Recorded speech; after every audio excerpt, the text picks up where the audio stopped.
বহুতে মোক সুধি থাকে আমাৰ নিযুত বাবু আঁচনি কেতিয়া আৰম্ভ হ'ব, জীৱন প্ৰেৰণা আমি কেতিয়া পাম, জীৱন অনুপ্ৰেৰণা কেতিয়া পাম। 28 তাৰিখে মোৰ যাত্ৰা, 26 আৰু 27 তাৰিখৰ ভিতৰত এই গোটেই আঁচনিবিলাকৰ ধন আমি ৰাইজলৈ হস্তান্তৰ কৰিম। শেষত আই মাতৃসকলৰ বাবে এটা খবৰ সভাই সমিতিয়ে কৈছো, তথাপিতো ফেচবুক লাইভৰ জৰিয়তেও জনাই থৈছো যে অহা 10 মাৰ্চত আমি অৰুণোদয় আঁচনিৰ হিতাধিকাৰীসকলৰ বেংক একাউণ্টলৈ 9,000 টকা আমি মুকলি কৰি দিম। অৰ্থাৎ উন্নয়নৰ যাত্ৰাও চলিব, ৰাইজৰ মংগলৰ কাৰণে গ্ৰহণ কৰা আঁচনিসমূহো চলিব আৰু অসমৰ চুকে কোণে বিকাশৰ এই যি মন্ত্ৰ তাক আমি লৈ যাবলৈ চেষ্টা কৰিয়ে থাকিম। আৰু যিসকল বাইদেউৰ নাম কিবা কিবি কাৰণত অৰুণোদয়ত অহা নাছিলে, তেওঁলোকক 2 এদিনতে অৰুণোদয় ফৰ্ম আপোনালোকৰ ওচৰত গৈ পাব, আপোনালোকে ফিল আপ কৰি। বহুতে মোক সুধি আছিল অৰুণোদয় 3.0 মানে form fill up last date কেতিয়ালৈকে। তো প্ৰত্যেক ডিষ্ট্ৰিক্টতে কিন্তু নতুন কৰি আকৌ এপ্লাই প্ৰক্ৰিয়া চলি আছে। আপোনালোকৰ গাঁও পঞ্চায়ত বা আপোনালোকৰ ব্লকত যাই কিনে এপ্লাই কৰিব পাৰিব। অৰুণোদয় আঁচনি যিসকল মানুহে এতিয়ালৈকে এপ্লাই কৰিব পৰা নাই, মোৰ হাতত যিখন ফৰ্মত দেখা পাই আছে, এই ফৰ্মখন কিন্তু আপোনালোকে এপ্লাই কৰিলে কিন্তু আপোনালোকে 8,000 ডক্টৰ হিমন্ত বিশ্ব শৰ্মাই কিন্তু ঘোষণা কৰিছে যে অৰুণোদয় আঁচনিৰ হিতাধিকাৰীসকলক 20 টকা আপোনালোকে লাভ কৰিব পাৰিব। শীঘ্ৰে এই ফৰ্মখন ফিল আপ কৰি কিনে জমা দিয়ক, জমা দিলেহে আপোনালোকে এই টকাটো একেলগতে লাভ কৰিব পাৰিব। এই যিখন ফৰ্ম আছে, এই ফৰ্মখন আপোনালোকে ক'ত লাভ কৰিব সবিশেষ এই ভিডিঅ'টোত আপোনালোকে জানিব পাৰিব। ভিডিঅ'টো আপোনালোকে শেষলৈ চাই থাকিব। যদি আপোনালোকে প্ৰথমবাৰলৈ এই চেনেলটো ভিজিট কৰি আছে, চেনেলটো ছাবস্ক্ৰাইব কৰি ৰাখিব এনেকুৱা ধৰণৰ নতুন নতুন ভিডিঅ'বোৰ পাই থাকিবলৈ। তো এই যিখন ফৰ্ম আছে, এই ফৰ্মখন কেনেকৈ আপোনালোকে এপ্লাই কৰিব, আপোনালোকে ফৰ্ম ফিল আপ মই অলপ পাছতে আপোনালোক দেখুৱাই দি আছোঁ। আৰু আগতে আপোনালোক জনাব বিচাৰিছোঁ যে আপোনালোকে ক'ত এপ্লাই কৰিলে আপোনালোকে অৰুণোদয় আঁচনিখন লাভ কৰিব। আপোনালোকৰ যিটো গাঁও পঞ্চায়ত আছে বা আপোনালোকৰ যিখন ব্লক আছে, এই ব্লকত কিন্তু আপোনালোকে এপ্লাই কৰিলে আপোনালোকে এই অৰুণোদয় আঁচনিখন সকলোৱে লাভ কৰিব পাৰিব। মোক বহুতে কিন্তু কমেণ্ট কৰি সুধি আছিল যে আমি অৰুণোদয় আঁচনিখন এতিয়ালৈকে এপ্লাই কৰিব পৰা নাই, আমি পঞ্চায়তত গ'লে আমাক এপ্লাই কৰি নিদিয়ে। তো এইসকলে আপোনাৰ কি কৰিব, আপোনালোকৰ যিটো মানে ব্লক আছে বা আপোনালোকৰ যিটো DC অফিচ আছে, DC অফিচত আপুনি এপ্লাই কৰিব পাৰিব বা আপোনালোকৰ ব্লকত এপ্লাই কৰিব পাৰিব বা আপোনালোকৰ গাঁও পঞ্চায়তত কিন্তু এপ্লাই কৰিব পাৰিব। তো আহক কেনেকৈ আপোনালোকে ফৰ্ম ফিল আপ কৰি কিনে জমা দিব মই আপোনালোক দেখুৱাই দি আছোঁ।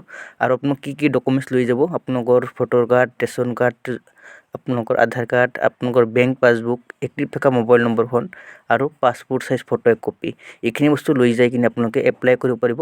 তো আহক আপোনালোকে ফৰ্ম ফিল আপ কেনেকৈ কৰে দেখুৱাই দি আছোঁ।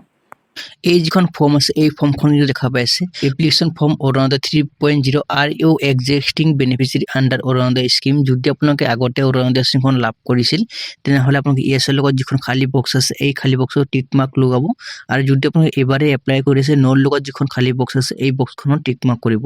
পাছপোৰ্ট চাইজ ফটো এক কপি আপোনালোকে ইয়াতে ধুনীয়া কৰি দিব আৰু ফটোৰ ওপৰত এটা চিগনেচাৰ কৰিব। আপোনালোকৰ যিখন ৰেচন কাৰ্ড আছে, এই ৰেচন কাৰ্ডৰ নম্বৰটো আপোনালোকে ইয়াতে ধুনীয়া কৰি দিব। আপোনালোকৰ ডিষ্ট্ৰিক্ট নেম ইয়াতে ধুনীয়া কৰি লিখি দিব। আপোনালোকৰ লোকসভাৰ নামটো ইয়াতে ধুনীয়া কৰি লিখি দিব।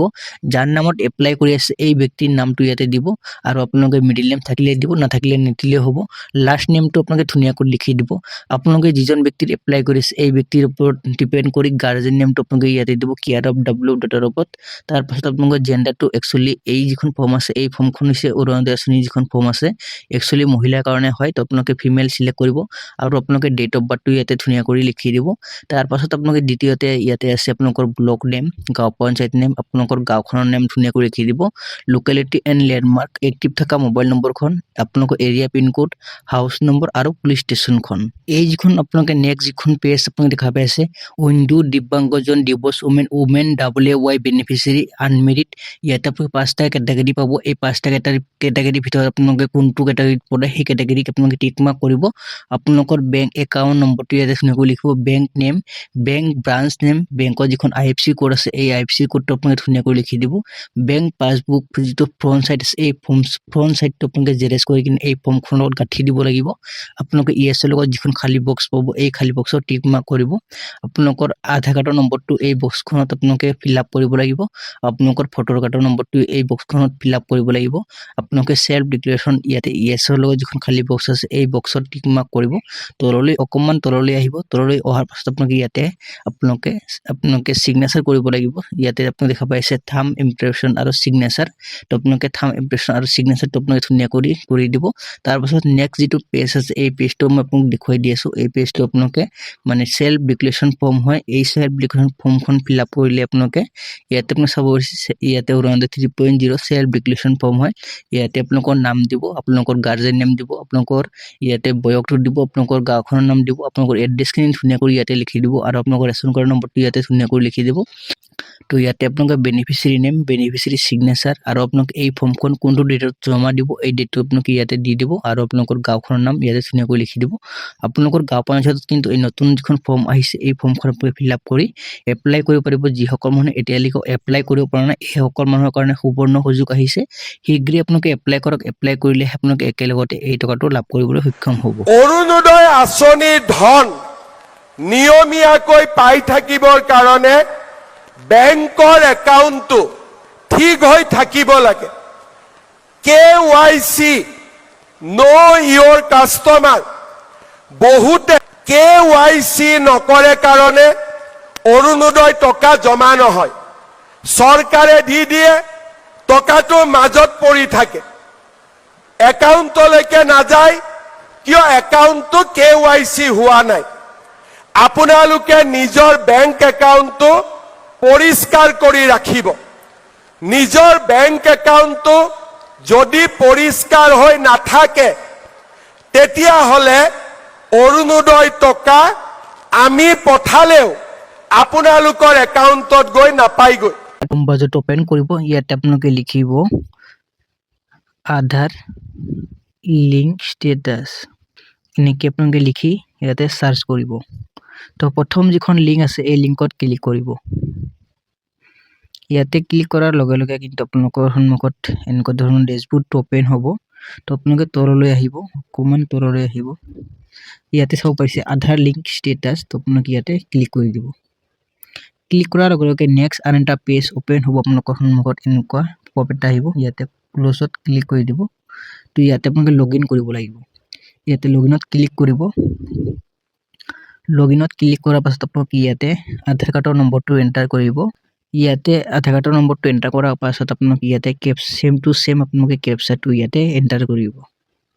B6TDF এনেকৈ দি কিনে আপোনাৰ কেপচাটো দি কিনে লগইন উইথ OTP ইয়াতে ক্লিক কৰিব।